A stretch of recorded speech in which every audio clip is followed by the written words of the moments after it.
शासन प्रभावक शतक सिंह, शतक वीर, सुविशाल गच्छाधिपति पूज्यपाद आचार्य देवेश श्री दौलत सागर सुरीश्वर जी महाराजा के जन्म शताब्दी महोत्सव के उपलक्ष्य में श्रवण कीजिए विराग क्रांति वाणी का हृदय भेदी धारदार प्रवचन।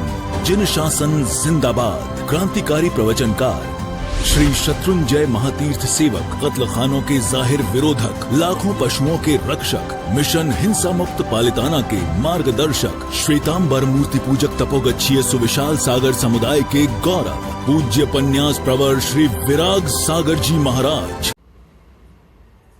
जय गिरिराज आदिनाथ। 10 दृष्टांत से दुर्लभ ऐसा मनुष्य जन्म को पाकर और हम अपने आप को परम भाग्यशाली समझ रहे हैं। ये उपकार परमात्मा का है। हम समझते कि मुझे मेरे पुण्य से मुझे ये जन्म मिला है, नहीं, गलत। कहीं ना कहीं हमारी माता के हृदय में प्रभु बसे हुए थे, इसीलिए तो हमारे माँ बाप ने हमें जन्म दिया। नहीं तो कई आज से सालों पहले तो कितने गर्भ हत्याएं होती थी, एबॉर्शंस के केस कितने बढ़ रहे थे। हम सबका जो जन्म हुआ ऐसे समय में हुआ कि जहाँ पर हर जगह पर, और उसमें भी कर्नाटक और महाराष्ट्र का तो सबसे आगे नंबर था एबॉर्शन के अंदर। और ऐसी स्थिति में हमको जन्म मिला, ये भगवान का अनंत उपकार समझो कि हमारे माँ बाप के दिलो दिमाग में परमात्मा बसे हुए थे और इसीलिए उन्होंने ऐसा कुकर्म करने का नहीं सोचा। इसलिए ये जो जन्म हमको मिला है ना, ये माँ बाप के कारण, ये हमारे गुरुदेवों के कारण, परमात्मा के कारण, और हमने जो इन सब की आज्ञा का जो पालन किया उससे जो पुण्य का बंध हुआ, और वो पुण्य उनकी वजह से जो पुण्य का बंध हुआ, और इसीलिए ये पुण्य के वजह से हमको ये मनुष्य का अवतार मिला। एक क्षण के लिए सोच लो कि अगर हम मनुष्य बनने के बाद भी अगर हमें एक आँख कम होती, 2 आँखें कम होती, हम अंधे होते, बोबड़े होते, तोतड़े होते, हम बहरे होते, मूंगे होते, हम अपंग होते, तो हमारी जिंदगी क्या जिंदगी थी। आज हमको वो भी सब कुछ सही मिला है। आज समझो कि शायद लाख में ऐसे आपको 2-5 जन मिलेंगे कि जिनको ऐसा बेडोल शरीर मिला है, बाकी तो सब सही है। आंखों की जगह पर आंखें, कान की जगह पर कान, नाक की जगह पर नाक, सब कुछ सही है। सब स्पेयर पार्ट्स हमारे अपने अपने जगह पर है। अगर उल्टा पुल्टा होता तो ये नाक इधर का इधर, इधर का इधर, ये कान इधर की इधर, आंख इधर की इधर, ऐसे उल्टा पुल्टा होता तो हम कितने विचित्र लगते हैं। लेकिन ये सब कुछ बेहतरीन मिला है, ये परमात्मा की ही कृपा है। और ऐसी जिंदगी हमको मिलने के बाद आज हम उस जिंदगी का हम एडवांटेज ले रहे हैं, उसका डिसएडवांटेज ले रहे हैं। क्या रहे हम कर क्या रहे हैं? अपने आप से सवाल तो पूछो। प्रत्यहम प्रत्यवेक्षेत नर चरित महात्मन हो किम नुबी पशुभिस्तुल्यम किम्मा सत्पुरुषैरिति। ये प्रत्यवेक्षित प्रतिदिन हमको आत्मचिंतन गवेषण करना चाहिए कि मैं हूं तो हूं कौन हूं, एम आई, मैं कौन हूं मैं, किसके लिए मैं यहां पर आया हूं, क्या लेकर आया, क्या लेकर जाएगा, क्या साथ में लेकर आया था, क्या साथ लेकर जाऊंगा। अपने आप से सवाल पूछो कि क्या मेरा जीवन एक सत्पुरुष, एक सज्जन को छाए ऐसा है, या फिर मेरा जीवन पशु से भी बदतर है। क्वाहम पशोरपि पशु वितरागस्तव क्वच। पशु से भी बदतर आज हम इतने नीचे उतर चुके हैं। सर्कस की मैं आपको घटना बताता हूं। सर्कस में किसी एक लड़के ने एक बंदर के पिंजरे में 1 रुपया डाला, 1 रुपया। तो बंदर को मजा आ गई, उसने वो रुपये लिया और ऐसे ऐसे देख रहा है, वो चमकता हुआ रुपया था, नया नया कॉइन था। तो बंदर को बड़ी मजा आ गई और उसे लिया और उसने वो चाट रहा है, वो रुपये को चाट रहा है। तो दूसरे बंदर ने कहा, ए क्या कर रहा है तू? बोला कुछ नहीं, मैं रुपये चाट रहा हूँ। और देखते ही देखते अचानक उसने रुपये मुंह में डाला और वो तो उसने पेट में उतार दिया। थोड़ी देर हुई और बंदर जोर जोर से ऐसा उछल कूद कर रहा है। तो बाकी और भी बंदर है, बोला क्या हुआ दोस्त, क्या हुआ, इतना ऊपर नीचे क्या हो रहा है? तो दूसरे बंदर ने कहा कि अरे मैंने देखा था, ये तो वो कोई तो भी 1 रुपये से खेल रहा था, उसके मुंह में वो रुपया शायद लगता है उसे कुछ गड़बड़ की। बोला क्या हुआ? उसको पूछा क्या किया, ये पेट क्यों दुख रहा तेरा? अरे यार पता नहीं यार, 1 रुपया मैंने खाने की कोशिश की, पहले मैंने उसको चखा तो उसमें कुछ स्वाद तो कुछ आया नहीं, फिर मुझे लगता है कि ये खाने से ताकत आएगी, इसलिए मैंने वो 1 रुपये मैंने खा लिया। खाया तो मेरे तो पेट में भयंकर दर्द हो रहा है। अब समझ में नहीं आ रहा करूं तो करूं क्या, बहुत बहुत दर्द, बहुत पीड़ा हो रही है। पागल, कभी ऐसे रुपए खाते हैं क्या? कभी ऐसे रुपए कोई खाता है क्या? पागल है तू तो। अरे मैं कहां से पागल हूं? मैंने अभी अभी सुना, लोग यहां से जा रहे तो कह रहे थे इसने इसका इतना लाख रुपया खाया, किसी ने इसका इतना करोड़ रुपया खाया, किसी ने इसका इतने इतने करोड़ों और अरब रुपए खाए। कोई या तो लाख करोड़ और अरब की बात चलती है, इस पार्टी ने इतना खाया, उस पार्टी ने इतना खाया, सब रुपए खा रहे। ये जो मनुष्य जो दिख रहे सब एक दूसरे के रुपए खा रहे, ये तो लाखों और करोड़ों खा रहे, तो भी इनको कुछ नहीं होता। सर मैंने 1 रुपया क्या खाया तो मेरे तो पेट में दर्द होने लगा। यही तो हालत है हम सबकी।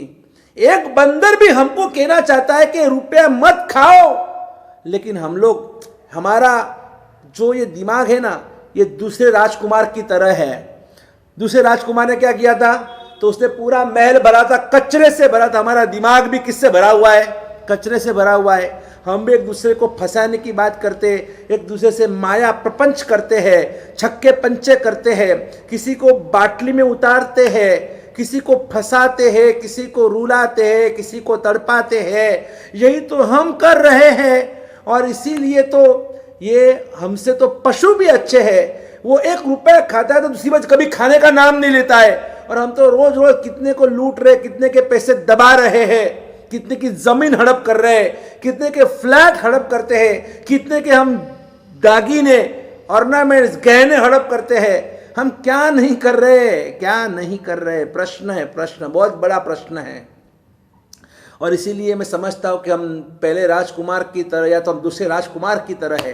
तीसरे तक तो अभी पहुंचते में पता नहीं कितने दिन लगेंगे, कितने साल लगेंगे पहुंचने में, क्योंकि वो जो संगीत, वो प्रकाश, वो सुवास, वो हमारी जिंदगी में कब आएगा, कब उसकी अनुभूति कब होगी हमें? हम तो अभी पहले दूसरे में से बाहर ही नहीं निकल रहे।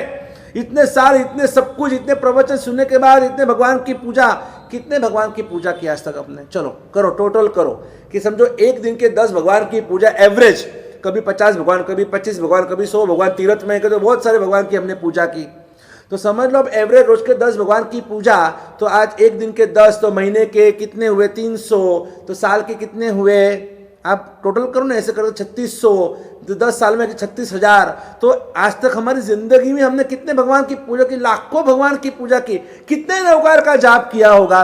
रोज एक आध माला अगर हम फिरते हैं, 108 नौकार गिनते हैं, आप गिनो ना, टोटल करो, हमने लाखों नौकार गिन लिए। हम लाखों भगवान की हमने पूजा की, हजारों गुरु भगवंतों को हमने गुरु वंदना की, हमने हजारों सामयिक की, हजारों प्रतिक्रमण किए। हमने जो धर्म की आराधना हमने आज तक बहुत कर चुके हम लोग। ये जो रजोवरण है ना, ये रजोवरण दीक्षा कितनी बार आज तक के जन्म मरण में, अनंत जन्म मरण में हमने ये मेरू पर्वत जितने होगा मोमबत्ती ले लिए, 1 लाख योजन का मेरू पर्वत, और इतने सारे ओघे हमने ले लिए कि वो मेरू पर्वत जितना वो पूरा ढगला हो गया। हाँ, और इतना सब कुछ करने के बाद भी देखो तो बंदा वही का वही, अभी तक कोई परिवर्तन नहीं है, कोई हमको कोई आनंद नहीं है। चित्त प्रसन्न रे पूजन फल कोई पूजा अखंडित एह। भगवान की पूजा का फल क्या? चित्त की प्रसन्नता, मन की प्रसन्नता, वो है नहीं हमारे पास। सामयिक करो, प्रतिक्रमण करो, जाप करो, विनय वयावच करो, जो भी आप भगवान की भक्ति करो, अष्टप्रकारी पूजा करो, जिनवाणी का श्रवण करो, छोटी बड़ी जो भी आराधना करो, घर में आप जिस घर में रहे हुए हैं, अपने परिवार के साथ, अपने रिश्तेदारों के साथ, अपने माँ बाप के साथ, पति पत्नी के साथ, बच्चों के साथ, देरानी जेठानी के साथ, ननन भौजाई के साथ, लेकिन आपको वो मन की प्रसन्नता क्यों नहीं है? घर में सब कुछ सही है, गाड़ी है, बंगला है, खाना पीना, कपड़े लत्ते सब कुछ तो है, फिर भी ये किचकिच किचकिच किचकिच, ये कटकट कटकट कटकट, ये मगज हमारी रोज कुछ ना कुछ, रोज कुछ ना कुछ, ये लड़ाई झगड़ा, ये टंटा, ये सब इगोइज्म, ये मन दुख, ये सब क्यों? वाई का जवाब दीजिए मुझे आप। क्यों आपके मन में शांति नहीं है? क्यों आपका मन संतुष्ट नहीं है? क्यों आपको ये पीस ऑफ माइंड क्यों नहीं प्राप्त हो रहा है? कहीं ना कहीं सोचो, कहीं ना कहीं आपकी खुद की गलती होनी चाहिए। हम बार बार दूसरों की गलती निकालते हैं, कहीं ना कहीं हमारा भी तो स्वभाव देखना चाहिए, ठीक है ना। अगर सामने वाला आग बना हुआ है तो आपको आग के सामने आग बनते, अगर वो आग बना तो आप पानी बन सकते हो, बात प्रॉब्लम इज सॉल्व। आर्ग्यूमेंट करनी नहीं है।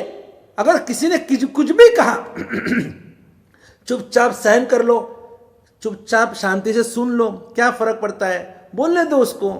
अगर कोई नहीं ऐसा थोड़ी ना होता है, मैं बार बार क्यों सुन लूं, अरे मैं सुनने वाले में से नहीं हूं, मैं तो उसको बराबर जरूर टीट फॉर टैट शठम प्रति शाठ्यम, बराबर सबक सिखाऊंगा मैं तो। अरे लेकिन सबक सिखाना है तो बाहर के दुश्मनों को, और उसी के लिए तो अभी जैन आर्मी हमको बनानी है। लेकिन कम से कम जो हम अंदर जिस परिवार के साथ में रहे हुए हैं, अपने ही परिवार अपने रिश्तेदारों के साथ क्यों पंगा लेते हो, क्यों मन दुख करते हो, क्यों बार बार एक दूसरे को सताते हो फंसाते हो, क्यों शांति से जिंदगी नहीं जी सकते, क्यों किसी को शांति दे नहीं सकते। अगर आपके घर में एंट्री होते ही, आपके आते ही अगर घर का वातावरण तंग हो रहा है, टेंशन युक्त हो रहा है, समझ लेना आपकी जिंदगी पानी में गई। कोई अगर आप जैसे प्रवेश करते हैं, आपके आने से सबको खुशी होनी चाहिए, सबको आनंद होना चाहिए। ये तो उल्टा हो रहा है। आप क्या एक देखो आए पप्पा आए शांति, देखो मम्मी आई, सासू आई, जल्दी फटाफट। तो ये सब क्या है, ये आप किसको फंसा रहे, किसके साथ आप चीटिंग कर रहे हैं। आपके परिवार में आप शांति से नहीं रह सकते हो, एक दूसरे को संभाल नहीं सकते हो, एक दूसरे को समझ नहीं सकते हो। इतना भूसा दिमाग में भरा हुआ है, बार बार मन दुख, बार बार छोटी छोटी बातों पे तल तारा ने मग मारा, बस अब साथ में नहीं रहना है, अलग होना है, तुम देख लो तुम्हारा, मुझे साथ में नहीं रहना है। क्यों? दो भाई साथ में रहने को तैयार नहीं है, देरानी जिठानी साथ में रहने को तैयार नहीं है, सास बहू साथ में रहने को तैयार नहीं है। तो ये जो हमारे जो ये फैमिली रिलेशन, ये नहीं तो और कौन, तो किसके साथ में रहेंगे? अफ्रीका के चिंपांजी के साथ रहेंगे आप लोग, या कोई जिराफ के साथ रहेंगे, जेब्रा के साथ रहेंगे, सांप के साथ रहेंगे, मुंगूस के साथ रहेंगे? तो किसके साथ जंगल में जाकर रहेंगे? आखिर रहना तो इसी घर में है, आपको रहना तो इन्हीं लोगों के साथ में है। तो फिर क्यों मगजमारी करते हो? थोड़ा एडजस्ट करना सीखो यार। जिंदगी में हर जगह पर एडजस्टमेंट होता है। क्या इतना आप लेट गो नहीं कर सकते क्या? किसी की गलती हो गई, किसी ने कुछ बोल दिया, किसी ने कुछ अगर कम ज्यादा कर भी लिया, किसी ने सुना दिया, ठीक है, लेट गो, छोड़ो, अभी उनका नेचर है। मत इतना दिमाग पर लो, मत इतना जोर दो अपने दिमाग को। फिर बार बार रसोई करते करते भी हाँ इसने मुझे ऐसे क्यों बोला। अरे बोला तो बोला ना, क्या मेरे बाप का चाहता क्या है? वो उसके मुंह है, उसकी जबान है, भगवान ने उसको जीभ दी है, उसको जो बोला अपनी जीभ से बोला है। भगवान ने आपको 2 कान दिए कि नहीं दिए? तो बस नेशनल हाईवे किसी ने सुना, यहाँ से यहाँ निकालना सीखो ना, क्यों उसको दिमाग में, क्यों उसको नीचे उतारते हो? तो ये आपको ही सीखना होगा। नहीं, हम दूसरे राजकुमार की तरह भी नहीं बनना चाहते हैं। इस दिमाग के अंदर ये मन जो है ना, इतना निर्मल आपको बनाना होगा, इतना पवित्र आपको उस मन को बनाना होगा, क्योंकि ये मन से तो मोक्ष मिलता है, मन आधारित मोक्ष होता है। ये जो शपक श्रेणी जो हम चढ़ते हैं, मन की जो अध्यवसाय होते हैं, जो सीढ़ी चढ़नी होती है, शपक श्रेणी यानी सीढ़ी चढ़नी होती है।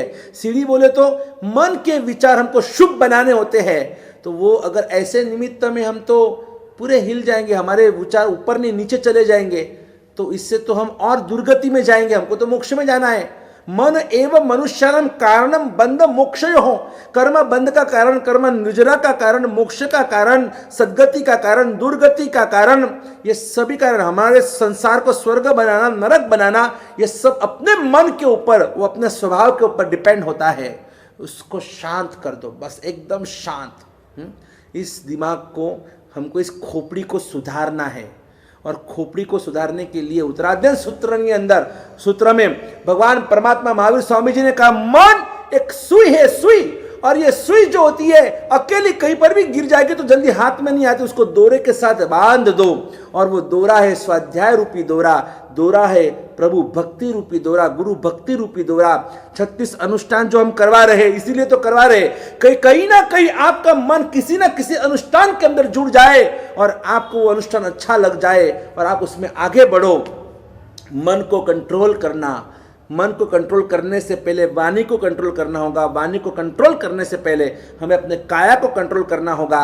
इसलिए वो मन वचन काया में सबसे पहले काया को कंट्रोल करो, फिर धीरे धीरे वाणी को कंट्रोल करो, फिर धीरे धीरे मन को कंट्रोल करो। और इन्हीं 3 कंट्रोल को लाने के लिए सबसे पहले हमको अपने मन से प्रारंभ तो मन से ही करना होगा, क्योंकि मन अगर वश होगा तो धीरे धीरे हम काया से वापस काया से मन की ओर आगे बढ़ सकते हैं। लेकिन पहले समझ जो होती है ना, समझ नहीं, मुझे मेरे काया को कंट्रोल करना है, मुझे अपने इंद्रियों को वश में करना है, तो इसके लिए भी मन को तो आपको सुधारना जरूरी है।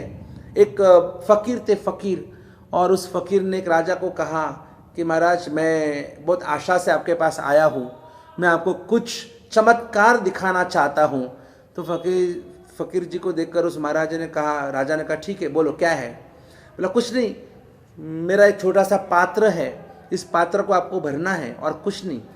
तो महाराज ने वो पात्र देखा, राजा ने पात्र देखा, बोले छोटा सा पात्र था। उस पात्र को देखकर और राजा ने कहा ठीक है भाई, जरा सोना मोर के थाल लेके आओ और इस पात्र के अंदर सोना मोर डाल दो। तो खजांची जी जो थे उन्होंने वो पूरा पात्र भरने के लिए थोड़े सोना मोर, बोले इतना छोटा पात्र है तो ये इतने सोना मोर से भर जाएगा। देखा तो सब सोना मोर गायब, सोना मोर दिख ही नहीं रही है। बोले अभी तो पात्र खाली का खाली है। तो फिर और 2 थाल मंगाए, वो भी डाले तो भी वो सोना मोर भी वो पात्र भर नहीं रहा है। और सोना मोर और करते करते करते पूरा वो राजकोष खाली हो गया और देखा तो अभी भी वो पात्र अधूरा का अधूरा ही है।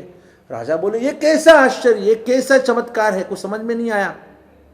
और उस समय तब वो फकीर कहते हैं कि वही तो मैं आपको राजा बताना चाहता हूँ कि देखो ये मेरे पास एक चमत्कारी पात्र है। बोले क्या चमत्कार है इस पात्र का, मुझे बताइए फकीर जी कि इस पात्र में ऐसी कौन सी शक्ति छुपी हुई है कि मैंने मेरा पूरा खजाना खाली कर दिया और तो भी ये पात्र भर नहीं रहा है। तो उस समय फकीर ने कहा कि महाराज इसमें और कोई चमत्कार नहीं है, ये कोई पात्र जैसा वैसा पात्र नहीं है। बोला कैसा पात्र है, ये किससे बना हुआ है, कौन से काष्ठ से बना हुआ है, कौन से जंगल में से आप ये पात्र ढूंढ कर। और कुछ नहीं है भैया, ये कोई काष्ठ का लकड़े का नहीं है, ना को सोने चांदी हीरा मानिक मोती का एक पात्र, बिल्कुल सादा सिंपल पात्र है। वो किससे बना हुआ है, ये कुछ नहीं, ये इंसान की खोपड़ी में से बना हुआ ये पात्र है, इंसान की खोपड़ी में से। और इंसान की खोपड़ी ऐसी है, विचित्र है, जितना मिले उतना कम लगता है, जितना मिले उतना कम लगता है। हम इसलिए तो हर बार हमें अप्राप्ति का दुख नहीं है, उससे ज्यादा दुख हमें अतृप्ति का है। बराबर समझना, हमें अप्राप्ति का नहीं मिला, उसके दुख से भी ज्यादा हमें कम मिला और उसका दुख ज्यादा है। इसलिए हम लोग पहले और दूसरे राजकुमार से अभी तक बाहर ही नहीं निकल रहे हैं। हमें तीसरे राजकुमार की तरह बनना है, तो ही भगवान के हम वारसदार गिने जाएंगे।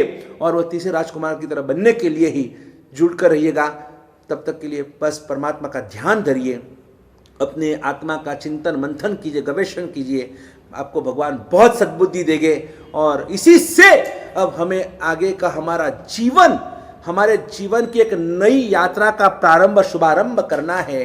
गच्छाधिपति ने तो अपने 100 साल जिंदगी जी लिए, मजे की जिंदगी तीसरे राजकुमार की तरह उन्होंने जी ली, लेकिन हमें उनके तरह बनने के लिए ही और हमें अपने आप को संभालना है, समझाना है और आगे बढ़ाना है। इसी मनोकामना के साथ जय गिरिराज, जय आदिनाथ। बोलो हमारा वाला वाला श्री महावीर स्वामी भगवान की जय हो। बोलो वर्तमान गच्छाधिपति आचार्य दौलत सागर सुरेश्वर जी महाराज की जय हो।